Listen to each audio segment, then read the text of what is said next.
Shalom dan selamat sore untuk kita semua.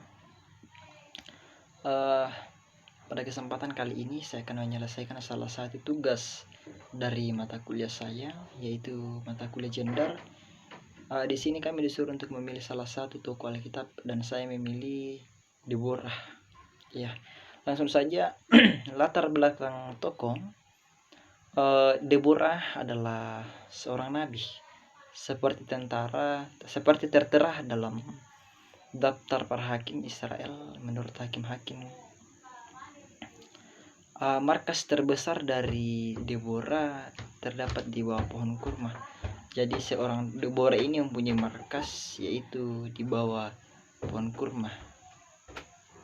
Deborah merupakan hakim dalam arti biasa yang bukan militer. Boleh jadi karena kemasmuran dalam kehakiman dan karunia rohani supaya maju berperang sebagai panglima tertinggi Israel oleh Sisera. Ya, pada saat itu latar belakang di sini Deborah adalah seorang hakim. Jadi itu latar belakang Deborah adalah seorang hakim. Peristiwa keterlibatan Deborah dalam Alkitab, Deborah yang diminta Barak untuk ikut serta bertambah penerangannya. Deborah dalam lingkup sosial bangsa Israel dan tercatat dalam sejarah Deborah sebagai seorang penggerak bangsa yang dinyatakan sebagai pemimpin pasukan yang ditunjuk Tuhan. Jadi peristiwa keterlibatan Deborah atau tokoh dalam Alkitab, dia yang memimpin pada saat itu bangsa Israel dalam sebuah perang. Deborah yang memimpin bangsa Israel pada saat itu ketika bangsa Israel berperang. Ya. Dan yang ketiga, peran hakim atau peran Deborah dalam peristiwa.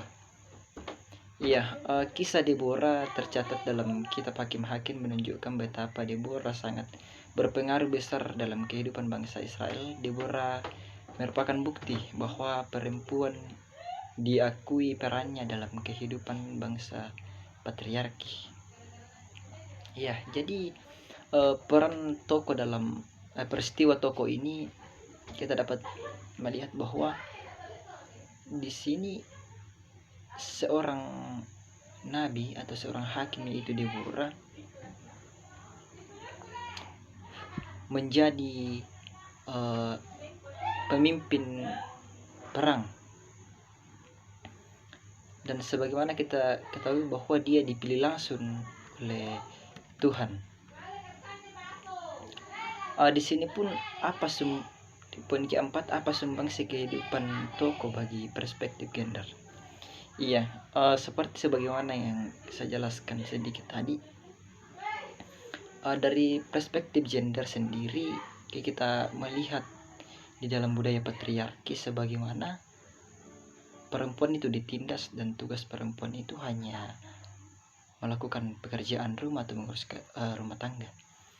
Namun kita kembali melihat cerita dari tokoh, latar belakang dari tokoh ini, banyak hal yang dapat kita lihat bahwa sebenarnya perempuan itu bisa memimpin dalam perang, bukan hanya laki-laki. Di sini kesetaraan gender dapat kita lihat bahwa bukan hanya perempuan, bukan hanya laki-laki yang dapat memimpin, namun perempuan pun bisa. Dan ini pun di dalam perjanjian lama, sebagaimana mereka menganut atau budaya patriarki ini yang mereka percaya pada saat itu, seorang perempuan itu memiliki hak yang sangat rendah. Namun di sini kita kembali melihat bahwa ternyata seorang perempuan pun bisa menjadi seorang pemimpin, bahkan pemimpin dalam sebuah peperangan. Adapun poin selanjutnya itu, apa sumbangsi tokoh bagi Anda sebagai guru agama atau guru PAK? Di sini saya mendapat sebuah sumbangsi atau motivasi bahwa ketika kita berada atau kita tidak boleh membedakan antara laki-laki dan perempuan, karena kita kembali ke konteks semula sebagaimana dalam kitab kejadian bahwa manusia diciptakan setara. Jadi mengapa di sini kita tidak boleh mendiskriminasi seorang perempuan, apalagi kita sebagai guru agama. Jadi kita harus menganggap sama atau kita harus menyetarakan antara perempuan dan laki-laki. Apalagi sebagaimana kita tahu bahwa kita sebagai calon guru agama harus memberikan teladan dan memberikan didikan dan harus bisa memberi sumbangsi atau memberi hal yang berbau positif kepada siswa kita. Sekian dari saya, terima kasih.